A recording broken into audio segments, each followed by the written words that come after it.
Hello everyone, welcome to education flair by Jyoti. आज के इस वीडियो में आप सभी के लिए हिंदी पेडागोजी की क्लास लेके आई हूँ। हिंदी पेडागोजी के लिए ये फर्स्ट क्लास है। 8 से 10 वीडियो में इसको पूरा कंप्लीट करवा दूंगी हिंदी पेडागोजी। फिर हम करेंगे हिंदी का पैसेज वाला पोर्शन, गद्यांश और पद्यांश वाला पोर्शन।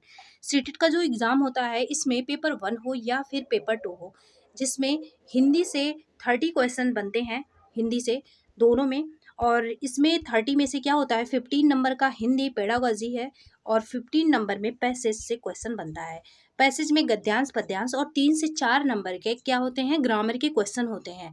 वो जो ग्रामर के क्वेश्चन होते हैं उनका जो लेवल होता है वो बहुत हाई फाई लेवल का नहीं पूछा जाता, डाउन ही रहता है लेवल। अगर सिंपल आप ग्रामर थोड़ा बहुत भी जानते हैं तो भी आंसर दे देंगे। तो पहले हम पेडागोजी वाला पोर्शन कंप्लीट करेंगे, फिर हम पैसेज वाला भी पोर्शन कंप्लीट करेंगे।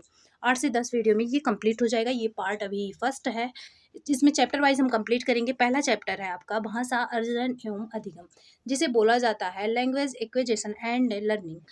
अधिगम को लर्निंग बोला जाता है, अर्जन को एक्विजिशन। जो लोग मान लीजिए नहीं समझ पाए, चलिए इस चैप्टर को हम स्टार्ट करते हैं। हाँ, और एक बात, अगर इस चैप्टर को, इस वीडियो को कंप्लीट आप देखते हैं तो इसमें से केवल 3 से 4 क्वेश्चन और कभी कभी 5 क्वेश्चन भी आपका क्या हो जाएगा, कंफर्म हो जाएगा। और आपको पता होगा कि ये पेडागोजी वाला पोर्शन ऐसा होता है जिसमें आप 15 में से 15 या फिर 30 में से 30 नंबर का पेडागोजी, 30 में से 30 नंबर ला सकते हैं। थोड़ी सी बस आपके अंदर समझ होनी चाहिए। तो 15/15 नंबर लाने का पूरा टारगेट रहेगा। चलिए बने रहिए क्लास में। इसमें हम सबसे पहले समझेंगे कि भाषा क्या है, अर्जन क्या है, अधिगम क्या है। क्योंकि जो टर्म यूज़ हुए हैं वो समझना सबसे ज़्यादा ज़रूरी होता है। अगर आपको मतलब कि ये सीखना है हिंदी पेडागोजी, तो इसमें जो एक एक टर्म है वो समझना सबसे ज़्यादा ज़रूरी होता है। लैंग्वेज जो होता है, भाषा, आपको पता है कि भाषा के द्वारा क्या क्या क्या होता है। ये जो मैं आपको पढ़ा रही हूँ, आप एग्जाम्पल पहले देखिए। ये जो भाषा है आपको जो मैं पढ़ा रही हूँ, ये आप किसके माध्यम से सीख रहे हैं। सीखना मतलब होगा इससे सीखना होगा। आप सीख रहे हैं भाषा के माध्यम से, और ना तो आप मुझे देख रहे हैं और ना ही कोई और माध्यम है। तो क्या है, ये मेरी जो बात आप तक पहुंच रही है ये भाषा के माध्यम से ही पहुंच रही है। तो क्या हो रहा है, भाषा के माध्यम से आप सीखते हैं और ये बातचीत का माध्यम है। ये भी कह सकते हैं ये बातचीत का माध्यम है। और बातचीत के माध्यम को क्या बोला जाता है, संप्रेषण बोला। बातचीत को क्या बोला जाता है, संप्रेषण बोला जाता है। मतलब कि क्या है, ये भाषा एक संप्रेषण का माध्यम है।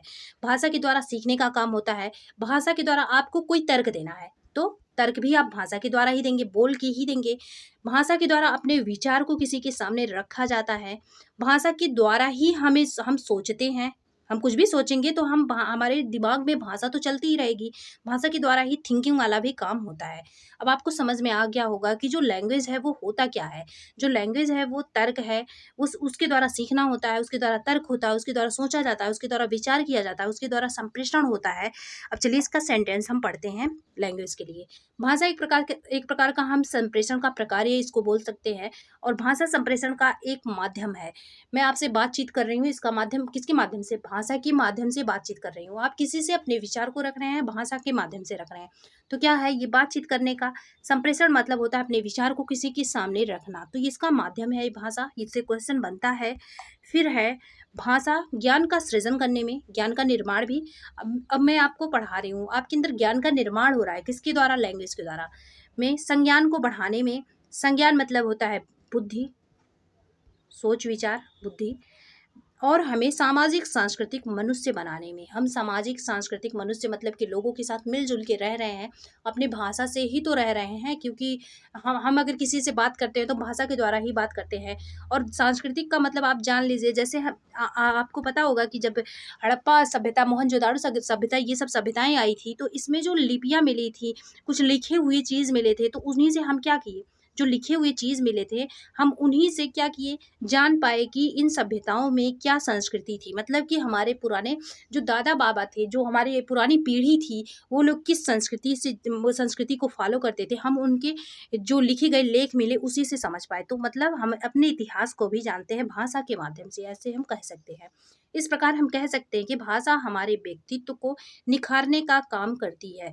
अब ओवरऑल आपको समझ में आ गया होगा कि भाषा क्या है। जितनी चीज़ें मैं आपको बताई हूँ इससे भी ज़्यादा भाषा है। हर चीज़ समझ लीजिए भाषा है। तो समग्रवादी जो लोग होते हैं तो वो कहते हैं कि भाषा क्या है, समग्र है, सब कुछ है। समग्र का मतलब होता है सब कुछ। लैंग्वेज जो है ये क्या है, सब कुछ है। ये आपका बेस बन रहा है। जब तक आप टर्म को नहीं सीखेंगे, क्वेश्चन नहीं लगा पाएंगे। भाषा क्या है? सब कुछ है। अब आपको पता है कि जैसे यूपी है, बिहार है, आपका ये मान लीजिए पंजाब है, राजस्थान है, अलग अलग भाषाएं बोली जाती हैं। यहाँ तक कि आप यूपी में आएंगे, यूपी में भी देखेंगे कि 2 4 10 किलोमीटर पे या फिर कभी कभी 20 30 50 कुछ भी किलोमीटर रख लीजिए, कुछ डिस्टेंस के बाद आपको देखेगा कि जो भाषा है, लैंग्वेज है, उसमें थोड़ा थोड़ा चेंज होता रहता है। कहीं कुछ बोला जाता है, कहीं कुछ बोला जाता है। मतलब कि भाषा क्या है? इसका विविध रूप है। जो लैंग्वेज है, इसमें क्या है? डाइवर्सिटी है, विविधता है। इसमें भाषा में क्या है? विविधता है। जो इंडिया में कोई फिक्स लैंग्वेज नहीं है, इसमें विविध रूप, मतलब कि इंडिया जो है वो विविध भाषाओं का क्षेत्र है, ऐसा हम बोल सकते हैं। अब भाषा में देखिए, मेन जो हम भाषा पढ़ेंगे वो 3 भाषाएं हैं।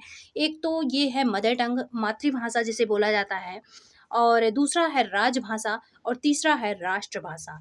अगर इससे क्वेश्चन बने, क्या इंडिया की कोई राष्ट्रभाषा है? नहीं, इंडिया की कोई भी राष्ट्रभाषा नहीं है। क्यों? क्योंकि फिक्स ही नहीं हो पाया।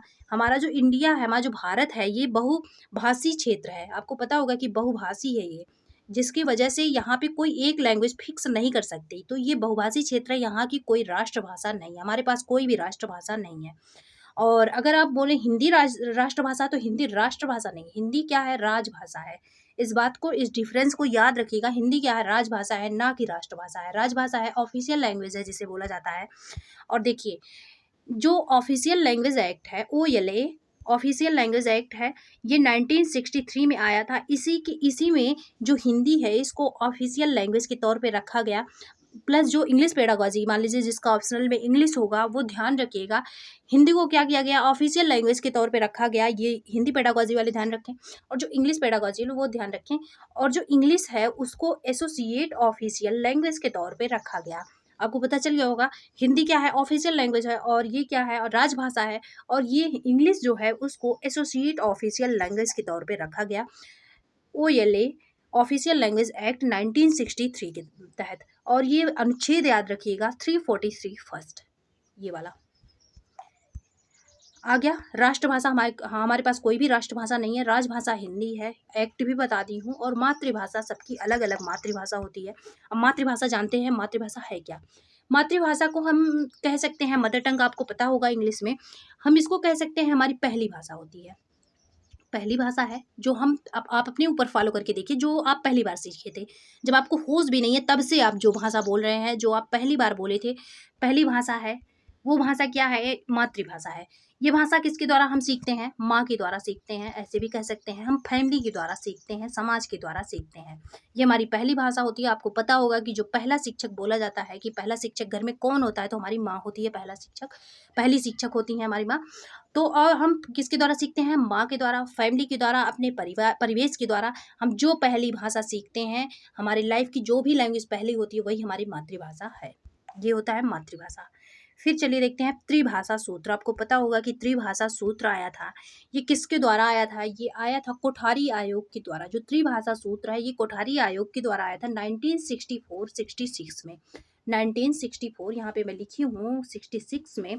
ये कोठारी आयोग ने 3 भाषा का सूत्र दिया। इन्होंने बोला कि 3 भाषा जो होते हैं, 3 लैंग्वेज जो है, वो पढ़ना कंपलसरी है। 3 लैंग्वेज एटलीस्ट होना ही चाहिए हर बच्चे के लाइफ में।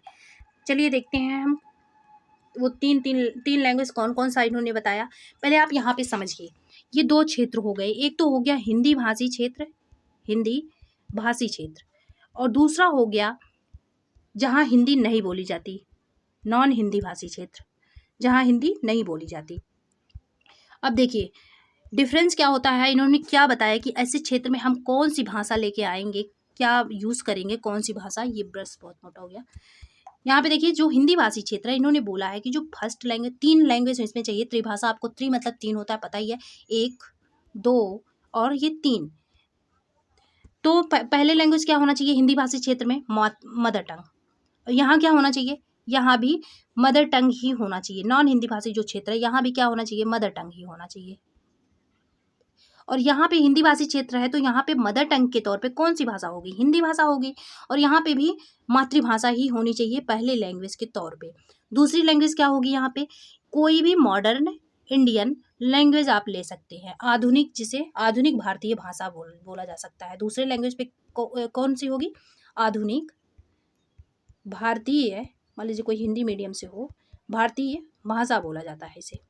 भाषा, भाषी नहीं भाषा होगा, ठीक है। इसमें दूसरे वाले पे क्या लेंगे, आधुनिक भारतीय भाषा लेंगे, जिसे इंग्लिश में बोला जाता है मॉडर्न इंडियन लैंग्वेज। आधुनिक भारतीय भाषा कौन सी है, जो प्रेजेंट टाइम में हमें हमारे यहाँ ज़्यादा फेमस हो, चल रही हो, हमारे ऑफिशियल वर्क जिसमें हो रहे हैं। एज ए एग्जाम्पल आप इंग्लिश ले सकते हैं, हमारे यहाँ इंग्लिश है। आधुनिक भाषी क्षेत्र में, आधुनिक भाषा में हम इंग्लिश लेते हैं ऑफिस, क्योंकि आपको पता है हिंदी के बाद सबसे ज़्यादा जो महत्व है वो इंग्लिश का ही हमारे यहाँ दिया जाता है। तो हमारे यहाँ का जो इंग्लिश है वो किस में आ जाएगा, मॉडर्न इंडियन लैंग्वेज में। ये फर्स्ट सेकंड में, इसमें भी मॉडर्न इंडियन लैंग्वेज ही लेंगे।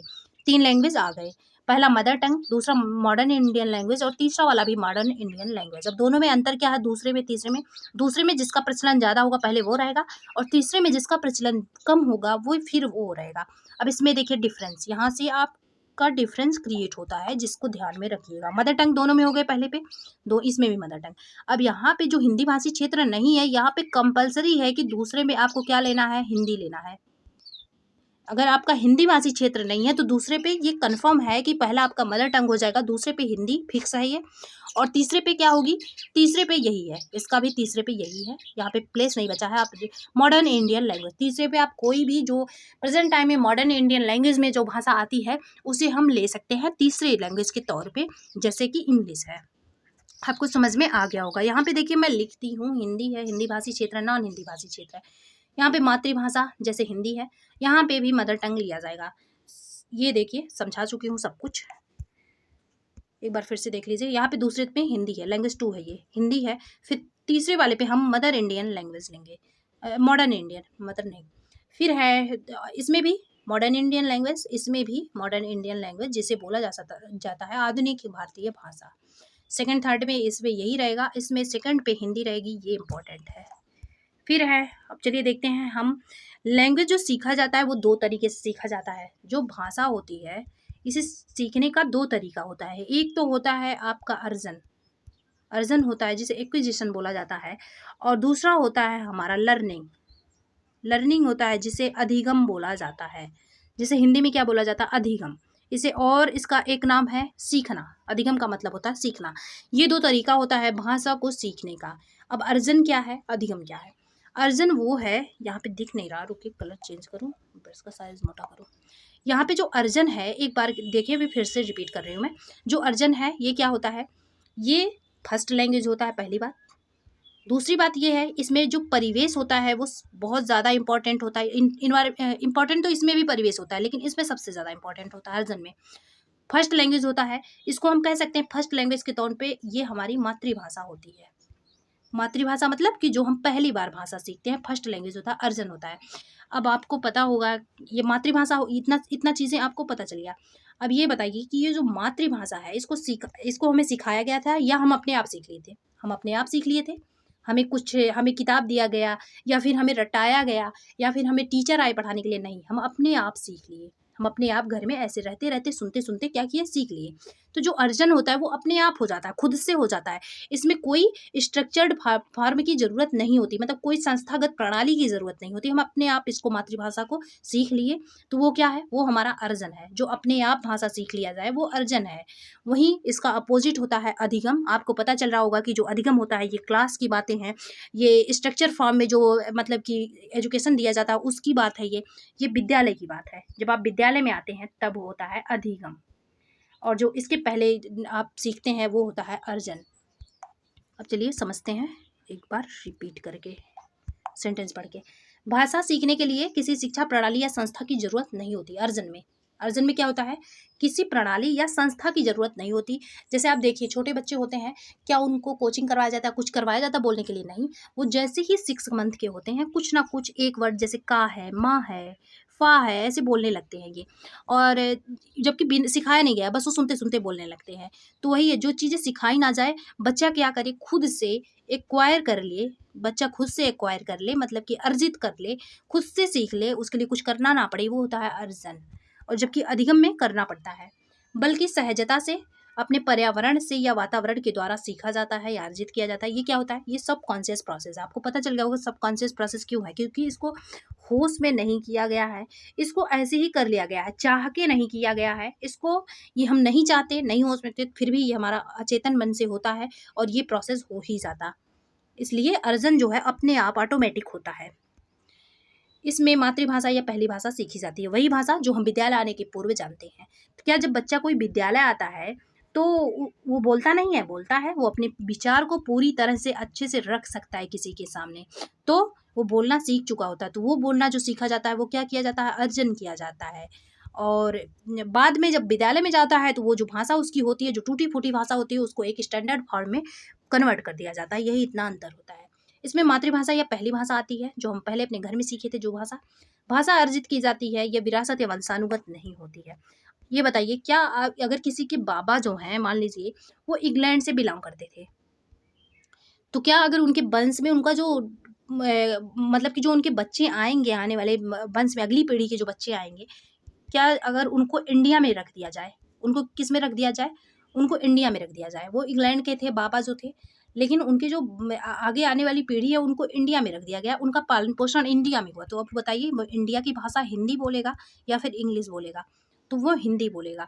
तो ये मतलब ये है कि बाबा तो उसके जबकि इंग्लिश बोलते थे, तो इसका मतलब यही है कि हम इसे सीखते हैं, हमें ये विरासत में नहीं मिलता, हमें ये वंश से नहीं मिलता। यही कहा जा रहा है कि भाषा क्या होती है, इसे अर्जित की जाती है, ये विरासत या वंश से नहीं मिलता।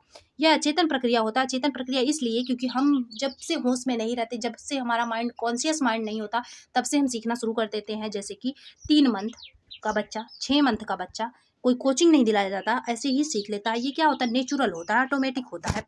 आपको समझ में आ गया होगा आई होप। अर्जन अगर ना समझ में आए तो वीडियो थोड़ा सा रिपीट कर लीजिएगा, हालांकि आ ही गया होगा इसमें। अब इसका अपोजिट देखते हैं, अधिगम। अर्जन जब हो गया, जब बच्चा 5 साल का हो गया, 5 साल तक क्या हुआ उसका अर्जन, 3 साल तक, अब तो 3 साल के बाद एडमिशन करा दिया जाता है स्कूल में। 3 साल तक क्या हुआ उसका अर्जन हुआ, क्योंकि वो सारी भाषाएं कहाँ से सीखा, अपने घर से सीखा, अपने बगल से सीखा, ऐसे सीखा। अब वो 3 साल के बाद क्या होगा, उसका एडमिशन होगा और वो कहाँ जाएगा, विद्यालय में जाएगा। अब विद्यालय में क्या होगा, विद्यालय में देखिए, विद्यालय जो है उसके विद्यालय में बुक है, टीचर हैं, और क्या है, विद्यालय में बुक है, टीचर है, नियम बताया जाएगा। यहाँ तक कि आप विद्यालय में जब आते होंगे तो आप ग्रामर भी पढ़ते होंगे।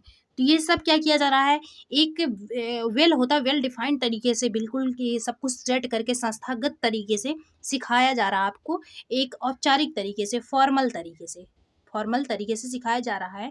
ये क्या हो जाएगा, इसमें सिखाया जा रहा कोशिश करके, तो ये अधिगम है। यही डिफरेंस होता है अर्जन और अधिगम में। बहुत इंपॉर्टेंट टॉपिक है ये। अधिगम एक संस्थागत प्रक्रिया है जिसमें नियम, व्याकरण, आप विद्यालय में जाके नियम, व्याकरण ऑब्वियसली बात है सीखते हैं, शिक्षक, स्कूल, सब कुछ होता है, बता ही चुकी हूँ, ये सब कुछ होता है। भाषा समृद्ध, भाषा अधिगम के लिए क्या होना चाहिए, जो भाषा अधिगम के लिए, ये यहाँ से क्वेश्चन बनता है कि भाषा अधिगम के लिए परिवेश जो होता है वो कैसा होना चाहिए, वो होना चाहिए प्रिंट समृद्ध बोला जाता है ऑप्शन में आपके, या फिर समृद्ध भाषिक परिवेश होना चाहिए। इस बात को आप ध्यान रखिएगा। नेक्स्ट है, यह एक चेतन एवं नियमबद्ध प्रक्रिया है। ये क्या है, चेतन है, जिसे कॉन्शियस बोलते हैं, और ये क्या है, नियमबद्ध प्रक्रिया है, मतलब कि इसमें रूल रेगुलेशन ये सब क्या होते हैं, फॉलो होते हैं। हाँ, आपको पता है कि ग्रामर सीखने के लिए रूल हमें पढ़ना पड़ता है, तो नियमबद्ध प्रक्रिया है। और चेतन प्रक्रिया, चेतन प्रक्रिया इसलिए है क्योंकि हम अब बड़े हो चुके होते हैं, हमारा माइंड जो है, हम जो कुछ भी करते हैं वो याद करने के लिए करते हैं, कॉन्शियस माइंड से करते हैं, और फिर हम चाह के करते हैं, तो इसलिए ये चेतन प्रक्रिया है। अब चलिए देख लेते हैं, जिन जो अलग अलग साइंटिस्ट हैं वो लोग क्या कहते हैं लैंग्वेज के बारे में। आपको पता होगा कि जो भाषा होती है इसको सीखने के तरीके के बारे में जीन पियाजे हैं, वाइगोत्स्की हैं, और कौन है, वाइगोत्स्की हैं, जीन पियाजे हैं, और एक और साइंटिस्ट हैं चॉम्स्की। ये तीनों बहुत इंपॉर्टेंट है, हमेशा इससे क्वेश्चन बनता है, लेकिन हम इनको देखेंगे इससे पहले हम कुछ क्वेश्चन लगाएंगे ताकि हमारा माइंड थोड़ा जो अभी मैं समझाई हूँ यहाँ से हटे, फिर हम साइंटिस्ट के ऊपर आएंगे, क्योंकि साइंटिस्ट लोग थोड़ा सा अलग बताए हैं ताकि आप उसे समझ पाएँ। चलिए देखते हैं, पहले क्वेश्चन कर लेते हैं इसी से जो मैं क्वेश्चन लाई हूँ। बच्चे अपनी मातृभाषा का प्रयोग करते हुए हिंदी भाषा की कक्षा में अपनी बात करते हैं, यह क्या है, ये स्वाभाविक है। आप जो मदर टंग होता है, ये चीज़ और बता दूँ, इससे क्वेश्चन बनता है, इसको क्या करना है, इसको सम्मान देना है, इसको रिसोर्स के रूप में लेना है, रिसोर्स के रूप में लेना है। रिसोर्स के रूप में लेने का मतलब है कि संसाधन, जिसे हम बोल सकते हैं, संसाधन के रूप में लेना है। इसे क्या करना है, इसे इग्नोर नहीं करना है, इसे इग्नोर नहीं करना है, इसे रिमूव नहीं करना है, हटाना नहीं है, जिसे बोलते हैं हटाना नहीं है, इसे नज़रअंदाज नहीं करना, हटाना नहीं है। और क्या करना है, कनेक्ट करा के पढ़ना है। कनेक्ट करा के मतलब जोड़ के पढ़ाना है नया लैंग्वेज। तो मातृभाषा को हमें पूरी वैल्यू देनी है। तो ये क्या है, मातृभाषा का प्रयोग करते हुए हिंदी भाषा की कक्षा में अपनी बात करते हैं। ऑब्वियस सी बात है, छोटे बच्चे हैं तो अपनी मातृभाषा में ही बात करेंगे। तो ये क्या है, ये स्वाभाविक है, it's natural. Option number first वाला ये सही हो जाएगा। ये क्या है, ये स्वाभाविक है। फिर है, भाषा सीखने और भाषा अर्जित करने में अंतर का मुख्य आधार होता है। ये हाँ, ये सारे PYQ के क्वेश्चन है, इसलिए आप सभी ध्यान रखिएगा। भाषा सीखने और अर्जित करने में मुख्य अंतर होता है। जो भाषा सीखी जाती है और अर्जित की जाती है, इसमें मुख्य अंतर क्या होता है, परिवेश का अंतर होता है। मैं बताई थी अभी आपको डिफरेंस की, क्या अंतर होता है, मुख्य परिवेश का अंतर होता है, एनवायरमेंट का अंतर होता है। ऑप्शन नंबर फर्स्ट वाला सही हो जाएगा। पाठ्यपुस्तक नहीं, जटिल संरचना नहीं, लिखित आकलन नहीं। अब देखिए कि ये क्यों नहीं। क्या जो भाषा अर्जन होता है, एक्विजिशन होता है, इसमें पाठ्य पुस्तक यूज़ की जाती है, किताबें यूज़ की जाती है छोटे बच्चों के लिए, नहीं। जटिल संरचना होता है, नहीं, ये तो आसानी से सहजता से सीखी जाती है। लिखित आकलन लिखा जाता है, नहीं। ऑप्शन नंबर फर्स्ट वाला सही हो जाएगा। एलिमिनेट करके अगर आप आंसर निकालना चाहेंगे तो भी निकल जाएगा। फिर नेक्स्ट क्वेश्चन देखते हैं, भाषा अर्जित करने के संदर्भ में कौन सा कथन उचित नहीं है। जो भाषा अर्जित की जाती है उसके संदर्भ में कौन सा कथन उचित नहीं है। भाषा क्या है, एक स्वाभाविक प्रक्रिया है, अभी बोला गया है, सही है। सहज प्रक्रिया, अभी बोला गया है। बच्चों को नियम बनाना सिखाया जाता है। अब देखिए यहाँ पे अगर आप ध्यान नहीं रखेंगे तो ये आंसर क्या करेंगे, सही लगा देंगे। ये आंसर सही होगा, लेकिन इस आंसर को फिर आप सही मानने लगेंगे। सही मतलब कि मैं दूसरे वे में कह रही हूँ कि आप सोचेंगे कि नहीं ये तो सही है, फिर इसको लगा देंगे। लेकिन ये वाला आंसर नहीं है, ये वाला आंसर इसमें सही है, क्योंकि गलत वाला पूछ रहा है। कौन सा उचित नहीं है भाषा अर्जित करने के संबंध में। बच्चे भाषा के नियमों को आत्मसात करते हैं। ये सी वाला जो होगा, नियम नहीं बनाया जाता, भाषा अर्जित करने में नियम नहीं बनाया जाता, और नहीं वाला ही पूछ रहा है, तो ऑप्शन नंबर सी वाला सही हो जाएगा। फिर है नेक्स्ट क्वेश्चन, प्राथमिक स्तर पर हिंदी भाषा सीखने के लिए सबसे अधिक जरूरी है। जो प्राथमिक स्तर पर हिंदी भाषा सीखने के लिए सबसे अधिक जरूरी क्या है, यहाँ पे किसकी बात की जा रही है, अधिगम की। अधिगम के लिए सबसे ज़्यादा जरूरी क्या है, किसकी अधिगम की बात हो रही है, भाषा के अधिगम की, भाषा के अधिगम की। तो इसके लिए सबसे ज़्यादा जरूरी मैं क्या बोली थी, प्रिंट समृद्ध परिवेश। किसमें है, ऑप्शन सी में है। ऑप्शन नंबर सी वाला सही हो जाएगा। रंगीन पाठ्य पुस्तकें हैं इंपॉर्टेंट, लिखित आकलन उतना इंपॉर्टेंट नहीं है, भाषा शिक्षण का भाषा ज्ञान ये भी उतना इंपॉर्टेंट नहीं है जितना कंपेयर करके आपको सीटेट में जब भी आप आंसर दीजिए कंपेयर करके दिया करिए। क्योंकि आप जानते हैं कि ये पूछा जाता है कौन सा सबसे बेटर है, कौन सा सबसे कम सही है। तो उसमें कई ऐसे ऑप्शन होंगे जो आपको लगेंगे नहीं ये तो सही है, लेकिन जब आप कंपैरिजन करेंगे दूसरे वाले ऑप्शन से तो आपको लगेगा कि नहीं ये गलत है। तो ये वाला सबसे सही है इसमें। अगर आपको क्लास पसंद आए तो सब्सक्राइब कर लीजिएगा। और आप सभी अगर मान लीजिए कोई इम्प्रूवमेंट हो, जैसे पढ़ाया हुआ समझ में नहीं आ रहा है या फिर कोई भी दिक्कतें हों, तो आप सभी कमेंट किया करिए। क्योंकि कुछ अगर आप लोगों का सपोर्ट नहीं रहेगा तो आप लोगों को पता है कि आप लोग सपोर्ट करते हैं हम लोगों का जो मोटिवेशन होता है वो आप लोगों का सपोर्ट ही होता है। क्योंकि आप लोगों को भी पढ़ने के लिए किसकी ज़रूरत पड़ती है, मोटिवेशन की ज़रूरत पड़ती है। तो हम लोग भी अगर आप लोग सपोर्ट करते हैं, आप लोग कहते हैं कि हाँ अच्छी क्लास है या फिर समझ में आ रहा है या फिर कोई कमी हो तो बताया करिए। तभी तो हमारा जो हम भी मतलब होता नहीं, कोई अपने आप में कंप्लीट नहीं होता है, कुछ ना कुछ कमियां सबके अंदर होती हैं। तो हमारे अंदर जो इम्प्रूवमेंट चाहिए होगा वो भी हम करेंगे अगर आप बताएंगे कि हाँ। और क्लास पसंद आए तो सब्सक्राइब भी कर लिया करिए, ओके, शेयर भी कर दीजिएगा। यहाँ पे देखें, बच्चे बोलचाल की भाषा का अनुभव लेकर विद्यालय आते हैं, इसका निहितार्थ है कि जो बच्चे होते हैं बोलचाल की भाषा लेके क्या करते हैं, भाषा का अनुभव लेके आते हैं। क्योंकि वो क्या बोला जाता है, जो बच्चे होते हैं वो कोई होता नहीं है, क्लीन चिट टाइप के थोड़ी ना होते हैं। वो जब तक विद्यालय में जब उनका एडमिशन होता है, फिर क्या होता है, विद्यालय में जब उनका एडमिशन होता है तब तक वो बहुत कुछ सीख चुके होते हैं, अर्जित कर चुके होते हैं। तो जो अर्जित करने का काम है वो पहले ही हो चुका होता है, विद्यालय आने से पूर्व ही।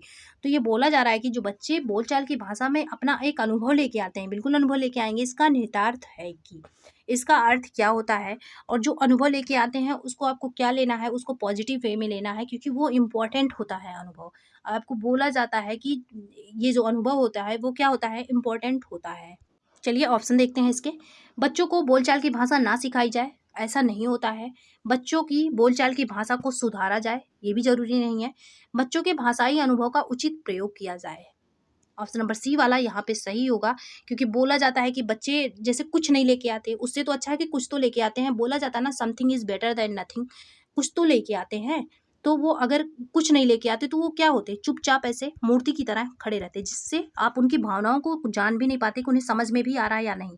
तो यही इसीलिए बोला जाता है कि something is better than nothing, कुछ तो लेके आते हैं वो बेटर है। तो उनको क्या करना है, उचित प्रयोग करना है, उन्हें उचित प्रयोग करना है, उन्हें अच्छे लेवल पे ले जाना है। जैसे कि लैंग्वेज जो होता है, भाषा जो होती है, इसको क्या करते हैं, जो बच्चे अर्जित करके आते हैं उसे क्या किया जाता है, स्टैंडर्ड फॉर्म में बाद में कन्वर्ट किया जाता है। जैसे एग्जाम्पल आप देखिए यहाँ पे, स्कूल का यही काम होता है कि जो बच्चे सीख के आ रहे हैं उनको और अच्छा करना, ये नहीं कि उसको रिमूव कर देना, उसको इग्नोर करा देना, उसको उसकी अवहेलना करना, उपेक्षा करना, ये एम नहीं होता है।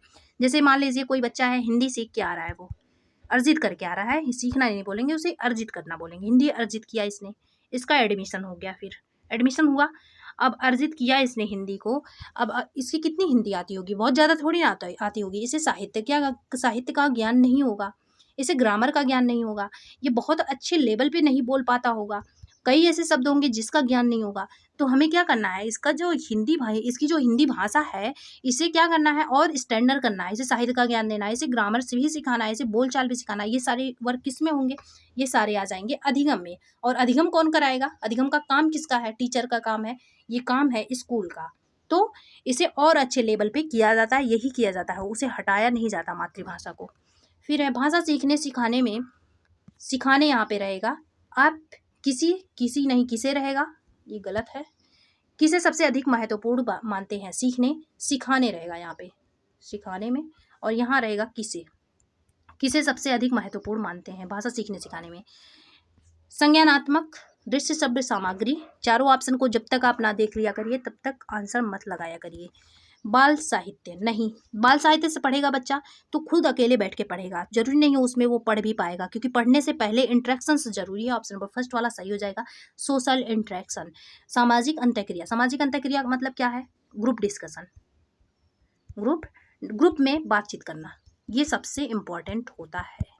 इसमें अलग अलग जगह के बच्चे होंगे, अलग अलग कल्चर के बच्चे होंगे, जिनकी अलग अलग क्या होंगी, भाषाएं होंगी। उन अलग अलग भाषाओं में जो डाइवर्सिटी, विविधता है, उनको क्या करेगा बच्चा, सीख पाएगा, विविधता को क्या कर पाएगा, सीख पाएगा। इसीलिए बातचीत करना ये सबसे ज़्यादा जरूरी है, सोशल इंटरेक्शन इसे ही बोला जाता है। अब चलिए देखते हैं ये आ गया ना, अब हमें साइंटिस्ट पढ़ना पड़ेगा, क्योंकि अब साइंटिस्ट से क्वेश्चन है। सबसे पहले हम देखेंगे जीन पियाजे, 3 साइंटिस्ट का नाम बोली थी मैं। सबसे पहले हम देखेंगे जीन पियाजे को। जीन पियाजे क्या है, एक साइंटिस्ट है, मनोवैज्ञानिक है, आपको पता है। और ये कौन सा सिद्धांत दिए हैं, क्योंकि उसकी ज़रूरत हमें इसलिए मैं बता रही हूँ। कौन सा सिद्धांत दिए हैं, संज्ञानात्मक विकास का सिद्धांत, संज्ञानात्मक विकास का सिद्धांत, जिसे क्या बोला जाता है, cognitive development, theory of cognitive development, ये बोला जाता है। संज्ञानात्मक विकास का सिद्धांत किसने दिया, जीन पियाजे ने दिया है, ये भी क्वेश्चन बनता है। अब चलिए देखते हैं, हम उसी से सीखेंगे। जो जीन पियाजे हैं, पहले आप यहाँ पे देख लीजिए, तब आप सेंटेंस पढ़िएगा, नहीं तो समझ में नहीं आएगा। ये जो जीन पियाजे हैं, ये क्या बोलते हैं लैंग्वेज के बारे में, ये कहते हैं कि जो बच्चे होते हैं, ये बोलते ही हैं कि जो बच्चे हैं, मान लीजिए बच्चे हैं, इनका क्या, संज्ञानात्मक विकास। संज्ञान का मतलब क्या होता है, बुद्धि, सोच, समझ, तर्क। बुद्धि एक प्रकार से मैं शॉर्ट फॉर्म में बोल देती हूँ, लेकिन इसका कई अर्थ होता है, जैसे केवल बुद्धि ही नहीं ले सकते हैं संज्ञान का अर्थ, लेकिन जो सबसे परफेक्ट बैठेगा वो बुद्धि होगा, तर्क होगा, विचार होगा। ये सब सारी चीज़ें किस में आ जाएंगी, संज्ञान में आ जाएंगी, जो कि माइंड से रिलेटेड होती हैं। तो यही बोलते हैं कि जब बच्चे होते हैं, मान लीजिए ये बच्चा है कोई, इसका क्या हुआ, संज्ञान का विकास हुआ, मतलब कि इसमें विचार की शक्ति आई, विचार ये कर पा रहा है, कल्पना का विकास हुआ इसके अंदर, और सोच समझ का विकास हुआ। तो ये बोलते हैं कि जब विचार का विकास हुआ, कल्पना का विकास हुआ, सोच समझ का विकास हुआ, तब इसी के साथ में क्या, कौन सा विकास होगा, भाषा का विकास होगा। ये बोलते हैं कि विचार के विकास के द्वारा भाषा का विकास होता है, कल्पना के विकास के द्वारा भाषा का विकास होता है, सोच के विकास के द्वारा भाषा का विकास होता है। मतलब कि ओवरऑल इनके कहने का ये मतलब है, आप शॉर्ट फॉर्म में समझिए कि ये बोलते हैं कि जब बुद्धि का विकास होगा तभी क्या होगा, भाषा का विकास होगा। मतलब कि संज्ञान, दूसरे फॉर्म में देखिए आप, बुद्धि के विकास से ही भाषा का विकास होगा। दूसरे फॉर्म में बोल सकते हैं हम, संज्ञान के विकास से, संज्ञान का जब विकास होगा उसी से क्या होता है, भाषा का विकास होता है, ये ऐसा बोलते हैं। जबकि जो वाइगोत्स्की हैं, अभी मैं उनके भी बारे में बताऊंगी, वो इसका जस्ट अपोजिट बोलते हैं। वो कहते हैं नहीं, ऐसा नहीं होता। बच्चों में भाषा से उनकी कल्पना शक्ति, भाषा से उनकी सोच, भाषा से उनमें समझने की शक्ति आती है, ना कि समझने की शक्ति से भाषा की शक्ति आती है।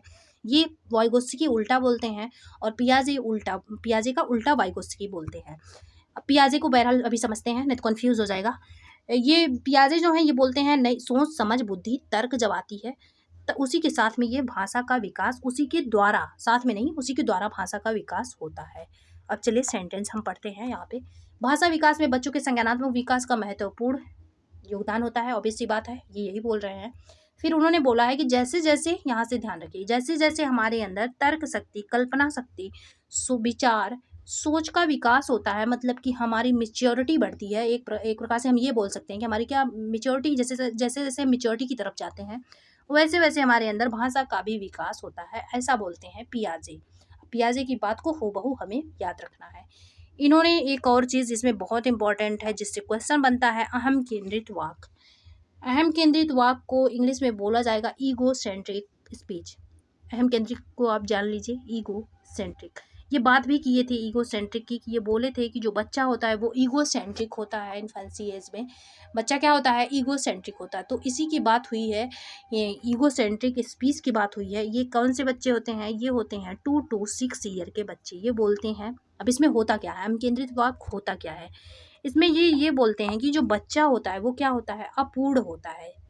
अपूर्ण होता है मतलब कि उसका पूर्ण ज्ञान उसमें नहीं होता है, उसकी जो भाषा है उसका पूर्ण विकास नहीं हुआ रहता है, वो एक पूर्ण विकास नहीं हुआ रहता। वो क्या करता है, एक टूटी फूटी भाषा बोलता है, टूटी फूटी भाषा को बोलता है। इसी वजह से वो क्या करता है, खुद से बात करता है। टूटी फूटी भाषा में खुद से क्या करता है, बात करता है, खुद से बात करता है। यही होता है अहम केंद्रित वाक्य। ये बोलते हैं कि जो बच्चा होता है उसमें उसके अंदर मेच्योरिटी नहीं रहती है, उसके अंदर भाषा का पूरा विकास नहीं हुआ रहता, इसलिए वो खुद से ही टूटी फूटी भाषा में बात करता रहता है। और आप देखे होंगे कि बच्चे जो है टूटी फूटी भाषा तो नहीं कह सकते, जो भी है, मतलब कि आप ये देखे होंगे, मेन ये है कि जो बच्चे होते हैं, छोटे बच्चे होते हैं, वो खुद से बात करते हैं, ऐसा आप देखे होंगे। इनफैक्ट हम लोग अभी बड़े हो गए हैं, फिर भी जब हम मान लीजिए किसी काम में बहुत बिजी रहते हैं तो क्या होता है, आप अपने ऊपर इम्प्लीमेंट करके देखिए। आप मान लीजिए किसी काम में आप बिजी हैं, या फिर कोई सामान ढूंढ रहे हैं, कोई सामान मान लीजिए ढूंढ रहे हैं, नहीं मिल रहा है, तो आप इरिटेट होकर क्या बोलते हैं, कहाँ रख दिया। फिर अपने आप से ही, जबकि वहाँ पे कोई होगा नहीं, फिर भी बोल आप अपने आप से सोचेंगे कहाँ रख दिया यार, मिल नहीं रहा है ये। अ, ये खुद से आप बोलते हैं अकेले में, क्योंकि वहाँ पे कोई नहीं होता है, फिर भी आप क्या करते हैं, बोलते। तो वही होता है अहम केंद्रित वाक्य, मतलब कि खुद से बोलना, खुद से बोलना। और ये छोटे बच्चों की बात की गई है, ये तो मैं आपकी समझने के लिए बड़े बच्चों की बात कही हूँ। ऐसे ही जैसे मैं आपको एग्जांपल बता रही हूँ, ऐसे ही आप छोटे बच्चों को देखे होंगे। छोटे बच्चे क्या करते हैं, जब खेलते हैं वो, तो कहीं देखते हैं आप, कहीं वो मम्मा बन जाएंगे, कहीं वो पापा बन जाएंगे, कहीं वो डॉक्टर बन जाएंगे, कहीं वो टीचर, जैसा उन्हें माहौल मिलता है वैसे वो बन के खेलते रहते हैं, कहीं पेशेंट बन जाएंगे। ऐसे वो बन के खेलते रहते हैं और खुद से बड़बड़ाते रहते हैं। जैसे कि मान लीजिए कोई टॉयज़ है, यहाँ पे यही बोला गया है, इससे क्वेश्चन भी बनता, कोई मान लीजिए टॉयज़ है, उसको मान लीजिए अलग-अलग कर दिया ये बच्चा, और फिर क्या कर रहा है, अलग करने के बाद फिर सोच रहा है कि इस टॉयज़ को क्या करे, वो सेट कर दे, इस टॉय को अपने सेट कर दे। फिर सेट करने के लिए उसे 3-4 पार्ट थे ना, 3 पार्ट मिल गए, वो 4th वाला पार्ट ढूँढ रहा है। फिर वो बोलेगा कि वो चौथा वाला पार्ट कहाँ गया? मिल नहीं रहा, अगर वो मिलता तो पूर्ण हो जाता, ये पूरा हो जाता। ऐसी बातें वो अकेले में करता रहता है, वही होता है अहम केंद्रित वाक्य। इस बात को याद रखिएगा, बस आपको ये याद रखना है कि जीन पियाजे अहम केंद्रित वाक्य की बात करते हैं। आत्म केंद्रित वाक्य भी इसे बोला जाता है, इसे इसका एक और नाम है आत्म केंद्रित वाक्य। फिर है, ये चीज़ भी इंपॉर्टेंट रखिएगा, आप नोट्स जरूर बनाइएगा, बिना नोट्स के पढ़ने का कोई फ़ायदा नहीं है। संज्ञानात्मक विकास से भाषा का विकास, इसलिए मैं एरो बना दी हूँ। देखिए इसमें ऐसे वाला सिस्टम नहीं था इसलिए, लेकिन आप जब कॉपी में अपने लिखिएगा तो इसे यहाँ पे लिख लीजिएगा संज्ञानात्मक विकास, यहाँ पे लिख लीजिएगा द्वारा, यहाँ पे लिख लीजिएगा भाषा विकास, मतलब संज्ञानात्मक विकास के द्वारा भाषा का विकास हो रहा है। आई होप आपको समझ में आ गया होगा। फिर है, हम नेक्स्ट साइंटिस्ट को देखते हैं। इनका नाम है लेव वाइगोत्स्की। आप नाम तो सुने होंगे, मैं अच्छे से पढ़ा रखी हूँ इसको यूट्यूब पे। क्या है लेव वाइगोत्स्की, अभी 3-4 दिन हो रहा है पढ़ाई इसको।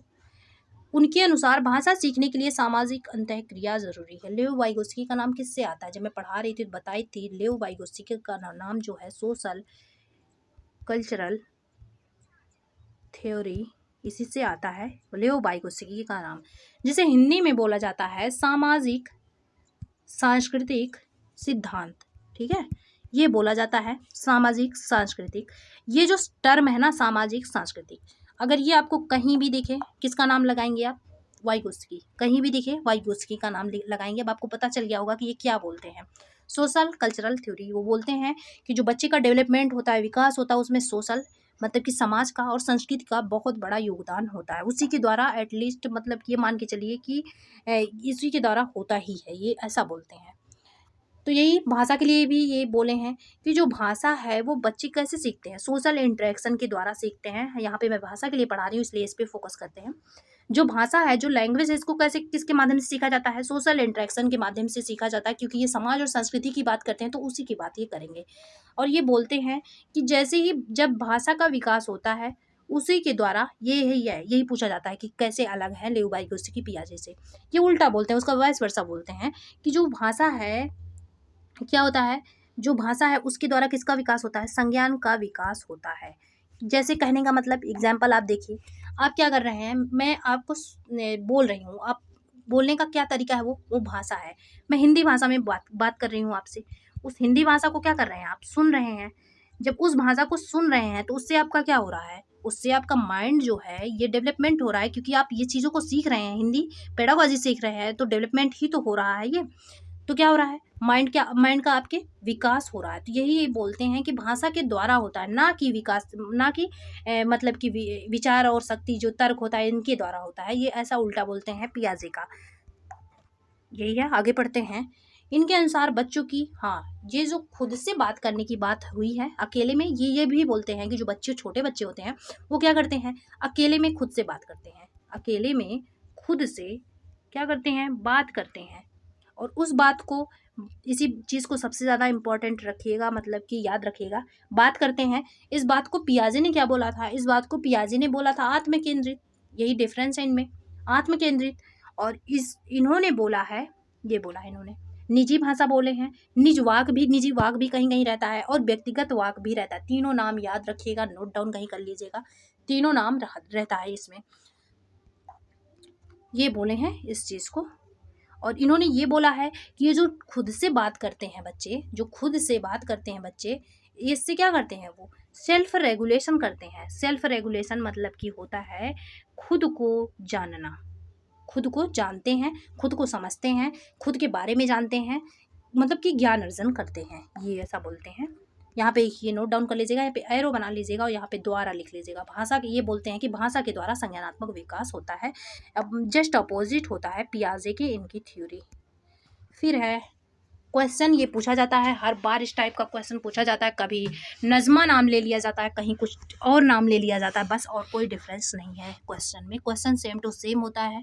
और कभी कभी यहाँ पे वाइगोत्स्की नाम ले लिया जाता है, कभी कभी यहाँ पे पियाजे नाम ले लिया जाता है, बस, और कोई अंतर नहीं होता, हर बार क्वेश्चन बनता है। देखते हैं इसमें।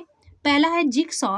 पहेली को करते समय 5 वर्ष की नज्म नहीं नज़्मा है, स्वयं से कहती है कि नीला टुकड़ा कहाँ है। बहुत फेमस क्वेश्चन है, आप एटलीस्ट मतलब कि होता नहीं है, इसको पढ़े तो होंगे ही।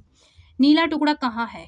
नहीं, यह वाला नहीं, गाढ़े रंग वाला। अभी मैं जो बोली हूँ कि वो टॉय को पूरा करने के लिए क्या करती है, ढूंढती है कि ये वाला कहाँ है। वो खुद से बात कर रही है, नहीं ये वाला नहीं, गाढ़े रंग वाला। अगर गाढ़े रंग वाला मिल जाता तो ये जो शूज़ है उसका जूता है वो क्या हो जाता? पूरा बन जाता। वो कोई टॉय है, उसको पूरा बना रही है। फिर है, इस प्रकार की वार्ता को क्या कर रहा है, ये वाइगोत्स्की है, ये क्या कहते हैं, यही पूछा जा रहा है। जो खुद से बात करने वाली चीज़ें हैं, इसको ओवरऑल मिला के यही कह सकते हैं कि वाइगोत्स्की क्या कहते हैं, क्या कहते हैं? व्यक्तिगत वार्ता, प्राइवेट स्पीच। क्या बोलते हैं? Private speech. फिर एक बार नाम याद रखिएगा, जैसे मैं कैसे आत्मकेंद्रित लगाने जा रही थी, ऐसे ही आप भी हड़बड़ाहट में लगा सकते हैं। मैं तो इतनी बार पढ़ी हूँ इसलिए नहीं लगाई, लेकिन आप तो 1-2 बार पढ़े रहेंगे तो लगा देंगे।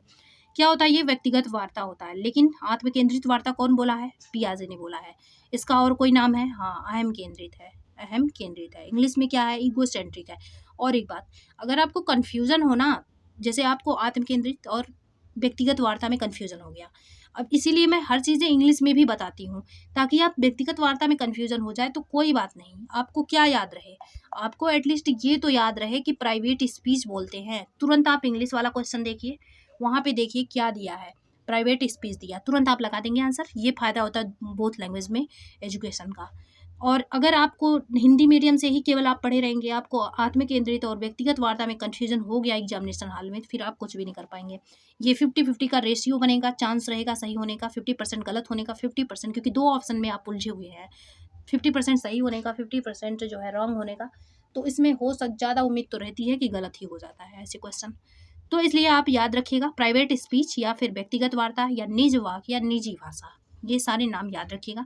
इनके बस 2 ही नाम हैं, आत्म केंद्रित वार्ता, अहम केंद्रित वार्ता। और इसका जो नाम रहेगा वो ईगो करके रहेगा, ईगो सेंट्रिक। और ईगो की बात कौन किया है? ये ही किए हैं, पियाजे ने किया है, वो भी किए हैं, कोहलबर्ग ने भी किया है, जब वो तीनों प्री कन्वेंशनल वाले स्टेज में, जिसमें उन्होंने प्री कन्वेंशनल में आपको पता होगा कि 2 स्टेजेस दिए हैं, पहला दूसरा। पहले में उन्होंने क्या बोला है? आज्ञादंड बोला है, आज्ञादंड। और दूसरे में क्या बोला है? दूसरे में यही बोले हैं, अहम केंद्रित, मतलब कि ईगोसेंट्रिक। इसको मैं पढ़ाई हूँ, आपसे भी देख लीजिएगा, वो भी बहुत इंपॉर्टेंट है। फिर चलिए नेक्स्ट साइंटिस्ट हम देखते हैं, नोम चॉम्स्की। ये क्या है? इनके अनुसार भाषा अर्जन की क्षमता होती है। अब क्षमता की बात आ जाए, एबिलिटी की बात आ जाए, तो आप किसका नाम लेंगे? चॉम्स्की का नाम लेंगे, इनके अलावा किसी का नाम नहीं लेंगे। ये बोलते हैं कि जो बच्चे होते हैं उनमें जो लैंग्वेज सीखने की क्या होती है? एक एबिलिटी होती है, लैंग्वेज सीखने की एक एबिलिटी होती है, उसी के द्वारा वो लैंग्वेज को क्या करते हैं? सीखते हैं। और वो एबिलिटी कौन सी है? ये बोलते हैं कि बच्चों में क्या होती है? एक डिवाइस होती है, या लेडी। एक डिवाइस का मतलब यंत्र होता है। भाषा सीखने के लिए एक यंत्र होता है, जिसका फुल फॉर्म कभी कभी पूछा जाता है, तो यहाँ पे मैं पहले फुल फॉर्म ही बता देती हूँ, या लेडी। इसका क्या होता है? या लैंग्वेज एक्विजिशन